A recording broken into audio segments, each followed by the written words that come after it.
What's up, Giants fans? Back at it with another New York Giants video. Tom here from 1925D. New York Giants podcast and free agency has been running crazy over the past couple days. We posted some shorts of our instant reactions of the Giants' moves, and I want to make a couple videos here to kind of break down what I think about each addition or subtraction that the Giants have made thus far. And first and foremost, it looks like Big Blue has their cornerback number 2, at least for now, in Greg Newsome. They signed the veteran corner to a 1-year deal after losing out on retaining Cordell Flott. Obviously, the Giants thought they had a deal done. Tennessee came from up and under and scooped them away. 3 years, $45 million for Flott. Wish him nothing but the best. Giants settle for Greg Newsome, a 1-year deal that's worth up to $8 million, but only $3 million of that is guaranteed. This guy, highly regarded, was drafted in the first round back in 2021, still just 25 years old, 6-foot frame, and has 58 career starts with 4 career interceptions. Now, better towards the first 2 years of his rookie contract with Cleveland. He spent 3.5 years there before he got traded to the Jaguars midseason last year. And last year as a whole was a struggle for him. Wasn't exactly a scheme fit, but obviously the Jags found some value in him if they went and traded for him midseason, because obviously Newsome went to a contender. Last year he had 1 pick, 9 passes defended, but he gave up a 68% completion rate and allowed 641 yards with 5 touchdowns last season and 9 over the last 2 years. QBs have a high passer rating against him as well. But again, as I mentioned before, don't freak out. A lot of it was scheme, a lot of press man stuff that wasn't working great with him. Giants are probably looking at a similar thing with Denard Wilson, but I'm sure there are some zone packages squared away for Greg Newsome. And remember, folks, I know the Giants are low on funds right now. There's also a draft in a little over a month, so we'll see what happens there for the Giants. He did get flagged 5 times last year, made 5 starts for the Browns, 11 starts for the Jaguars, played in all 12 games. Clearly not the right fit for Jacksonville. Now, boundary versus slot. Last year, he played 98% boundary and just 2% slot compared to 2024. He was 47% of the snaps played on the outside of the perimeter and 53% in the slot.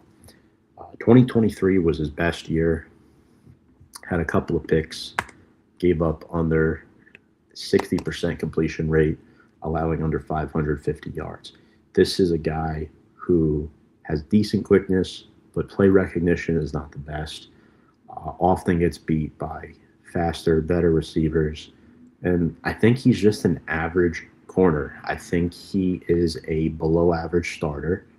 So I don't think he's as good as Cordell Flott. I think Flott was starting to ascend, but unfortunately the price tag was too high for the Giants. I don't think Greg Newsome is a long-term answer at this position. So not the biggest fan of this signing, but I understand why they made it due to funds. I think he's a fine backup and corner number 3. I doubt Drew Phillips moves out of the slot anytime soon. That's where he belongs. So we'll see.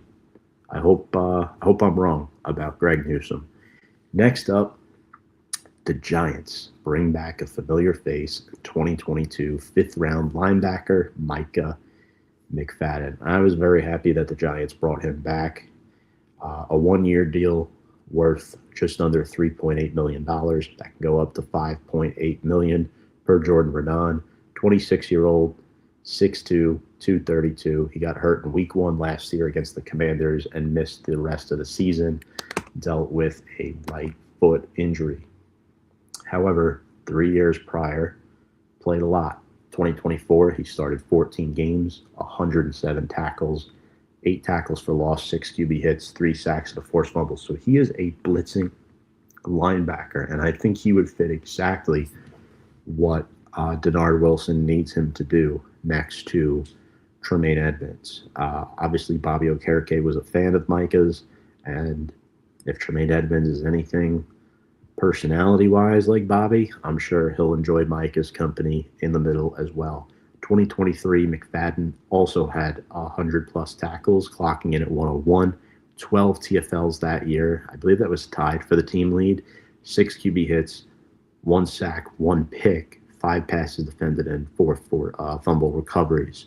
So he does have a knack for helping cause turnovers and getting in the QB's face.